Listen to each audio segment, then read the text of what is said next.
Percy Jackson movies are universally hated by fans of the book due to how unfaithful and disrespectful they are to the source material, although there are positives to be found. Even the author himself, Rick Riordan, has spoken out against them after fighting tooth and nail to steer the executives in the right direction. But what changes were made? How do they deviate from the book? In this two-part video, I'm going to go through 20 differences between the Percy Jackson and the Lightning Thief book and movie and give my thoughts on the changes. There will be spoilers for the whole series, so turn away now while you still can. Number 1. The kids are aged up. Let's start with the glaringly obvious. You only need to read the first page of The Lightning Thief to find out Percy's meant to be 12 years old. This isn't arbitrary. It's relevant to the franchise's long-term future because Percy ages from 12 to 16 across 5 books. Aging him up to 16 not only goes directly against the Great Prophecy, it robs kids of the relatable role model Percy is supposed to be, and changes how we perceive his actions, as we're watching a 16-year-old make a 12-year-old's choices. Harry Potter had already set the blueprint for telling a coming-of-age story with a young cast. All they had to do was follow it, with Chris Columbus having directed both movies, but they ignored Riordan's warning and paid the price. Number 2. No contact gods. The whole point of the gods is they're supposed to be deadbeat parents who have their own way of caring about their kids. So if they show up, it's either because their kids are of use to them or they've got a hidden agenda. Many of the demigods in Camp Half-Blood aren't even claimed by their parent. This makes Luke believe he's on the right side of history when he rebels against the Olympians.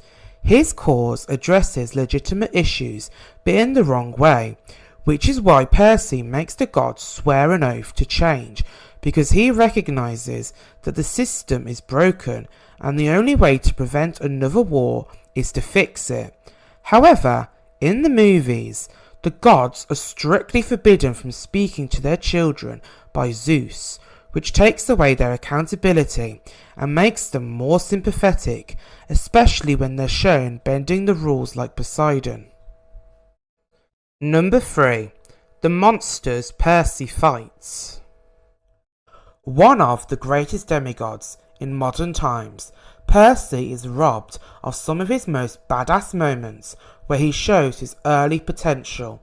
With no training or awareness that he's the son of a god, he uses Riptide to kill Mrs. Dodds, but he's robbed of this victory when Chiron basically scares her away. Even the Minotaur breaks its own horn off after running into a tree, whereas Book Percy ripped it off with his bare hands, an impressive feat considering he was only 12. We don't even get to see him go it alone against Echidna and the Chimera in an act of sacrifice. That fight is replaced with the Hydra at the Parthenon, which wouldn't be so bad if Percy wasn't cocky enough to go in all guns blazing and having to be saved by Grover using Medusa's head to turn it to stone. By changing the monsters he fights and how he fights them, the movie really did Percy dirty, and giving him his power upgrade early wasn't enough to compensate for that. Number 4. The Mist. If you've only seen the movie, you'll be left wondering how exactly the continued existence of gods and monsters has been kept a secret when they have Poseidon emerging from the sea in his godly form, Athena seeing Medusa's severed head, and Luke and Percy fighting near the Empire State Building. That's because they cut out a crucial part of the lore, which explains that the Mist, a supernatural force controlled by the goddess of magic Hecate, changes our perception of reality, and it can even affect demigods. Percy's sword looks like a gun. Camp Half-Blood appears to be a strawberry field. Monsters seem human. Even memories can be altered to fit the desired narrative. Interestingly, the filmmakers do include the mist in the sequel, but it's quite contradictory, as one moment it seems to be a sprayable product, and the next a natural part of the world, as we see with the 8-handed barista. Number 5. Percy being claimed. For reasons I'll elaborate on later, having Percy already be claimed as Poseidon's son is a huge deviation from the book. Born as the result of a broken oath, his parentage wasn't known by the gods, the campers, not even Chiron. Upon his arrival at Camp Half-Blood, he was one of many unclaimed children residing in the Hermes cabin. It wasn't until after his fight with Clarisse during Capture the Flag that Poseidon declared him as his son. I love that moment, because it's the first indication we get that Poseidon cares at all about Percy. Revealing that he has a forbidden child while the Olympians are on the brink of war isn't a strategy Athena would approve of, but it sets him apart from others in the Pantheon. However, in the movie, Percy isn't a forbidden child. It's rare for the big three to have kids, but it's not unheard of, and everyone already knows that Percy is Poseidon's son. It's pretty underwhelming to just have Percy pick up the trident and realise who his dad is, when it should have been a huge reveal. What makes this change even more curiouser is the great prophecy is made canon in the sequel, so Percy's parentage should have been a bigger deal, because he could bring about the destruction of Olympus. That's what you get though, when you've got two different writers and directors with an ununified vision. Enjoying the video? Why not like and subscribe so you don't miss out on the next one. If you want to support the channel, check out my Patreon or Ko-fi page. Links are in the description below. Number 6. Pact of the Big Three. One of the reasons why Percy being the son of Poseidon is so significant in the books is because it means Poseidon broke his oath to not father any more children. He, Zeus and Hades, aka the Big Three, swore on the river Styx never to be parents again because their children were becoming too powerful and affecting the course of human history. With the Oracle of Delphi prophesying that their next child to turn 16 would save or destroy Olympus, they thought their oath would prevent the great prophecy from happening. But fate can't be circumvented, like how a god can't keep it in his pants. None of this is in the movie, and they shot themselves in the foot by removing the pact and taking away Percy's status as a forbidden child, as it's part of the foundations of the overarching storyline, and without it, they practically had nothing to build on for future installments. Number 7. The Found Family. Part of the reason Luke's betrayal stings so much is not just because of his friendship with Percy, but his connection to Annabeth. They were on the run together, living on the streets, running away from monsters. Along with Thalia, they became a found family, and their journey to Camp Half-Blood became a tragedy when Thalia sacrificed her life to buy them time. You don't get any sense of their history together or shared trauma, and it weakens the personal betrayal Annabeth feels when she discovers Luke's the lightning thief and is working with Kronos.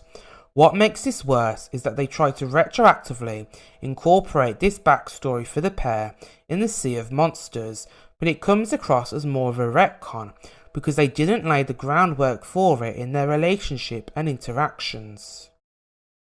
Number 8. Electronic devices. You find in most fantasy stories that technology is removed from the equation because it clashes with the world or makes a problem too easy to solve. Percy Jackson is no exception. It's established as one of the ground rules that demigods aren't supposed to use technology because they might as well be wearing a placard saying, "Come and get me," as it attracts monsters to their location. That's why demigods have to use other methods of communication, like iris messages, because they always have to be on their guard. Monsters could be anyone, anywhere. This is completely abandoned in the movie, as they give Percy a mobile and make Luke a gamer with zero consequences. It's a shame, because I believe it lessens the existential threat posed by the monsters, as they're either sent by Hades or they're where the pearls are already. They don't catch their scent and hunt them across America. They're just where the heroes need to be. Number 9. Luke's Scar. I don't need a character to perfectly match their appearance in the books. However, Luke's scar is more than just an aesthetic choice. It represents the turning point where his grudge for the gods deepens, and he loses a part of himself to Kronos' manipulation. Luke is supposed to be a tragic figure, not a cut-and-dry villain. He's someone who's been led down the wrong path and has made bad choices. He's not obsessed with power, he's fighting for a cause, and his scar is a permanent reminder of the quest he failed to complete. A quest Hermes sent him on to achieve what Hercules had already done, retrieve a golden apple from the Garden of Hesperides. His defeat was the final straw that turns him against the Olympians, so him getting his scar fighting Percy after he's already fallen to the dark side is a far less interesting origin than him being attacked by the dragon Ladon, while trying to be the hero the world expects him to be. Number 10. Clarisse and Mr D. Removing these two characters never used to bother me much when I was a kid, as they're both unlikable and antagonistic.